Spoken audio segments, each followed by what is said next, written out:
India's ഇന്നലെ M Swaraj വളരെ വൈകാരികമായ ചില പ്രതികരണങ്ങളൊക്കെ നടത്തിയിരുന്നു. സഖാവ് കുഞ്ഞാലിയുടെ ഓർമ്മ ഒക്കെ എടുത്തു പറഞ്ഞുകൊണ്ട് നിലമ്പൂർ എന്താണ്, നിലമ്പൂർ എനിക്കെന്താണ് എന്നൊക്കെ പറഞ്ഞുകൊണ്ടാണ് എം സ്വരാജിന്റെ പ്രസംഗങ്ങളൊക്കെ നടന്നത്. ഇന്നത്തെ പ്രചാരണ പരിപാടികൾ എങ്ങനെയാണ്, എവിടെയൊക്കെയാണ്?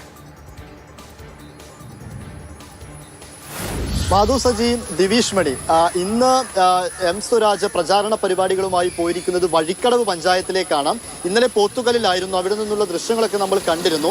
പ്രത്യേകിച്ചും വഴിക്കടവിലും പോകുമ്പോൾ ഒരുപാട് ആദിവാസി വിഭാഗങ്ങളും കർഷകരും ഒക്കെയുള്ള ഒരു മലയോര മേഖലയുടെ മറ്റൊരു ഭാഗമാണ് വഴിക്കടവ് എന്ന് പറയുന്നത്.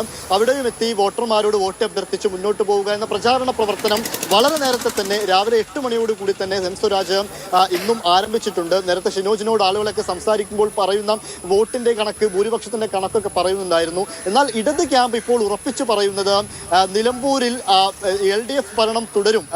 ഇവിടെ PV അൻവറിന് ശേഷം വഞ്ചിച്ച PV അൻവറിന് ശേഷം എം സ്വരാജ് ഇവിടെ വരും. ഒരുപക്ഷെ മന്ത്രി വരെ അയക്കുമെന്ന ആഗ്രഹമൊക്കെ പലരും പറയുന്നുണ്ട്. അങ്ങനെ ഉറപ്പിച്ചു പറയുന്നവരുമുണ്ട്. പക്ഷേ തീർച്ചയായിട്ടും CPM ഇപ്പോൾ ഇവിടെ മുന്നോട്ട് പോകുന്നത് UDF ഉന്നയിക്കുന്ന ആരോപണങ്ങളെയൊക്കെ കൃത്യമായി പ്രതിരോധിച്ചുകൊണ്ട് മണ്ഡലത്തിൽ മുന്നോട്ട് പോവുക എന്നൊരു രീതിയാണ് ഇപ്പോൾ ഇടത് ക്യാമ്പ് സ്വീകരിച്ചു വരുന്നത്. നേരത്തെ നമ്മൾ ഈ SDPIയുടെയും ജമാഅത്തെ ഇസ്ലാമിയുടെയും ഒക്കെ വോട്ടുകൾ വേണമെന്നൊരു പ്രസംഗം PM സിദ്ദീഖിന്റേത് കണ്ടിരുന്നു.